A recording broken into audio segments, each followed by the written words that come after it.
Traffic police Jammu ने कश्मीर और लद्दाख की ओर जाने वाले वाहन चालकों को सोमवार को जम्मू में ही ठहरने की सलाह दी है। जम्मू से घाटी की ओर जाने वाले किसी भी वाहन को नगरोटा टीसीपी से आगे नहीं जाने दिया जाएगा। ट्रैफिक पुलिस कर्मी जम्मू श्रीनगर राष्ट्रीय राजमार्ग के नगरोटा में घोषणा कर वाहन चालकों को यह बता रहे हैं कि करीब 300 किलोमीटर लंबे इस राष्ट्रीय राजमार्ग पर सोमवार को जम्मू से कश्मीर की ओर जाने वाले किसी वाहन को चलने की इजाजत नहीं दी जाएगी। कश्मीर की सुरक्षा का जिम्मा संभालने वाली सेना की चिनार कोर के GOC lieutenant general BS Raju ने रविवार को कहा कि मजबूत सुरक्षा तंत्र से घुसपैठ की घटनाओं में 70% की कमी आई है। इस समय हमें सरकार के साथ मिलकर भटके हुए युवाओं को मुख्यधारा में लाने के लिए आत्मसमर्पण नीति पर काम कर रहे हैं। ये नीति बहुत अहम साबित होगी। लंबे इंतजार के बाद भी कोरोना के टीकाकरण के लिए लोगों में दिलचस्पी कम दिख रही है। इसलिए अब प्रदेश सरकार टीका नहीं लगवाने वालों को एक झटका देने की तैयारी में है। टीका नहीं लगवाने वालों की सूची बनाई जा रही है। इन्हें वैक्सीन के लिए लंबा इंतजार करना पड़ सकता है। इस बारे में सभी सेंटरों को निर्देश दिया गया है। इसमें यह भी स्पष्ट कहा गया है कि अगर किसी ने भी अभी टीका लगवाने से मना कर दिया तो उन्हें फिर अंत में ही टीका लगेगा। Chamber of commerce and industry Jammu के 2 बार महासचिव रह चुके अरुण गुप्ता ने इस बार प्रधान पद की बाजी मार ली है। दोनों पूर्व प्रधान को पछाड़ते हुए अरुण गुप्ता ने इस बार प्रधान पद के लिए चुनाव जीता और 44 वोटों से अपने निकटतम प्रतिद्वंदी वाई शर्मा को हराकर अगले 2 साल के लिए चैम्बर के प्रधान बने। चैम्बर के निवर्तमान प्रधान राकेश गुप्ता इस दौड़ में तीसरे स्थान पर रहे। वहीं महासचिव की पोस्ट के लिए गौरव गुप्ता और दीपक अग्रवाल के बीच काफी क्लोज मुकाबला रहा, लेकिन गौरव गुप्ता ने उस बाजी को मार लिया। साल 1999 में कारगिल युद्ध में भारतीय सेना का शौर्य आज भी गूंज रहा है। रणनीतिक और स्ट्रिक्ट कार्रवाई का असर ये रहा कि 22 सालों तक दोबारा पाकिस्तान कारगिल की तरफ अपनी नजर नहीं उठा पाया। अब सेना के सहयोग से कारगिल में विकास की चमक दुनिया को चंदे आएगी।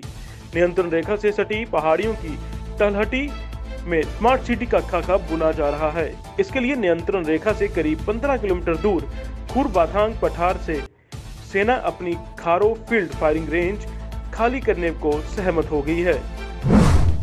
सिखों के गुरु गोबिंद सिंह महाराज के प्रकाश पर्व पर सोमवार को गुरुद्वारा चांदनगर से भव्य नगर कीर्तन निकाला गया।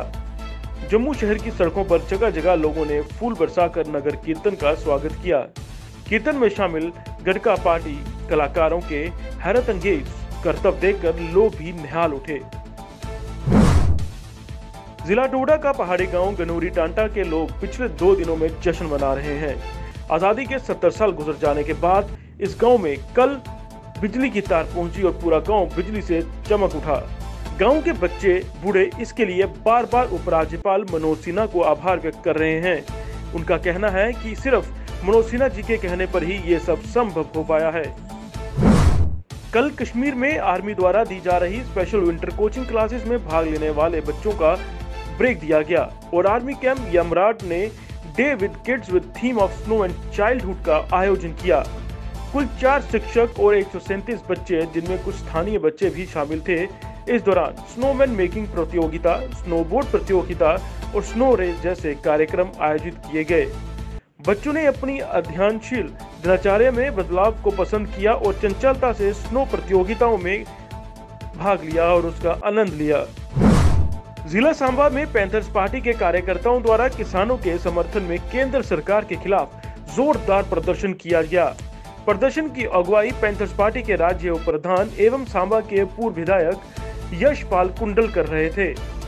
उनके साथ पार्टी के कई दिग्गज कार्यकर्ता सहित किसान भी मौजूद रहे। उन्होंने सरकार के खिलाफ जमकर नारेबाजी की और आरोप लगाते हुए कहा कि सरकार किसानों के साथ टालमटोल कर रही है और हम सरकार को चेतावनी देना चाहते हैं कि जितना जल्दी हो सके उतनी जल्दी इन काले कानूनों को वापस लिया जाए, नहीं तो पैंथर्स पार्टी के सभी कार्यकर्ता दिल्ली के लिए रवाना हो जाएंगे।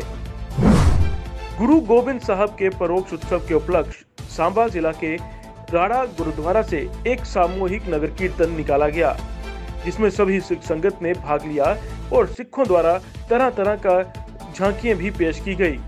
ये नगर कीर्तन राड़ा गुरुद्वारे से स्टार्ट हुआ और बढ़िया सेंट्रल गुरुद्वारा जाकर समाप्त हुआ। सिंह संघ द्वारा इस अवसर पर भाईचारा कायम रखने का संदेश भी दिया गया।